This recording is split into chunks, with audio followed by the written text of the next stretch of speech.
আসসালামু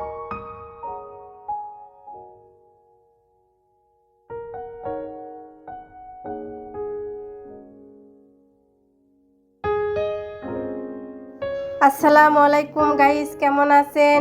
নিশ্চয় ভালো আছেন। আমিও আপনাদের দোয়া এবং আল্লাহর রহমতে বেশ ভালো আছি।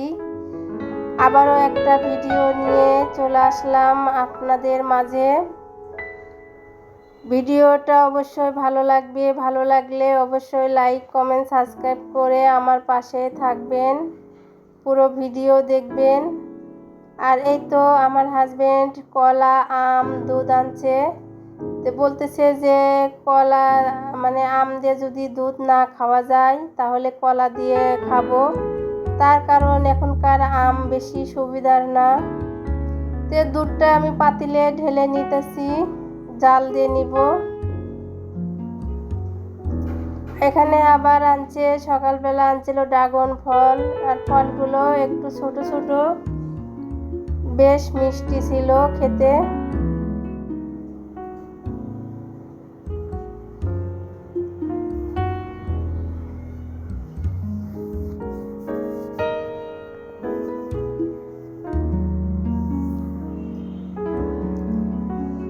ফলগুলো এখন আমি এই যে কাটবো। আমার দুই মেয়ে খাবে, আমি খাবো, আমার ছেলে খাবো। তো ওরা বলতেছে আম্মু আমারগুলো আমরা কেটে খাবো না, এমনিতে ছেলে ছেলে খাবো। তো বললাম তো যেভাবে ভালো লাগে সেভাবে খাও। তে আমারটা তো আমি কেটে নিয়েই খাইতেছি। এই ফলটা খেতে যতটুকু মজা না ততটুক মানে দেখতে সুন্দর। তে এখানে আবার টবের মধ্যে যে আমি এই যে দুইটা ডাল লাগাইছিলাম, এই দুইটা ডাল থেকে মাশাআল্লাহ একদম ভরে গেছে। তে বললাম যে এখান থেকে কিছু গাছ আবার অন্য টবে দিয়ে দেই। তে যে বালতির ভিতরে গাবলার ভিতরে দিয়ে দিব।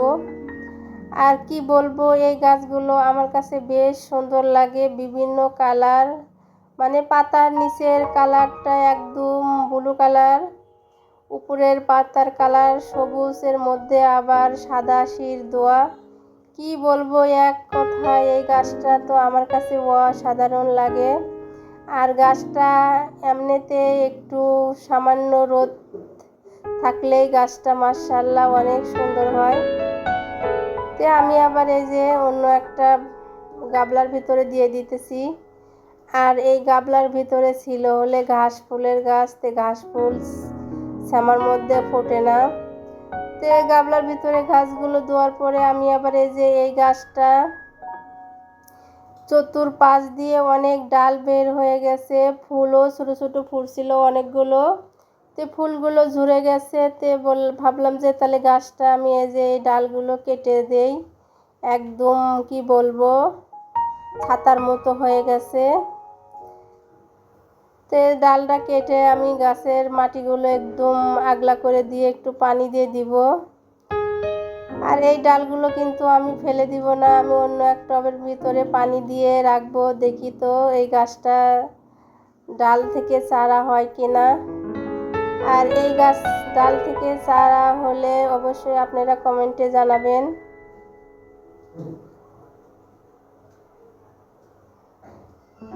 তো এই ডালগুলো কিন্তু আমি টবের মধ্যে আজ 4-5 দিন হলে রেখেছি, তারপরেও গাছগুলো অনেক ভালো আছে।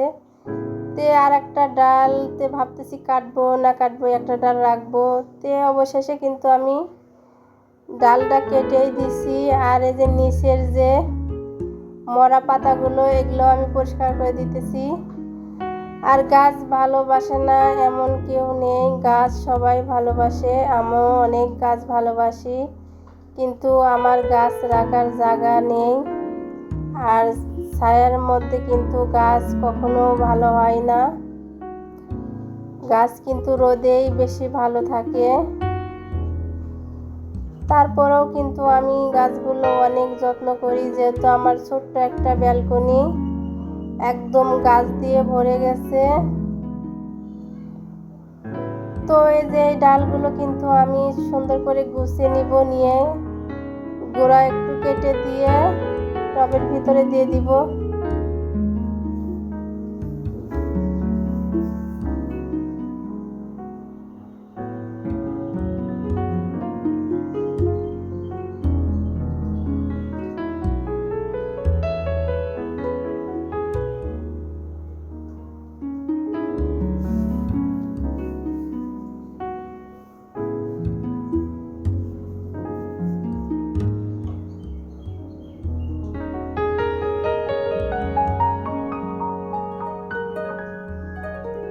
টবের ভিতরে কিছুটা বালি আছে, তো এর ভিতরে আবার আমি একটু পানি দিয়ে দিব।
তো এই যে একটা গাছ, এই গাছটা কিন্তু আমার ঘরের ভিতরেই থাকে, ক্যাকটাস গাছ।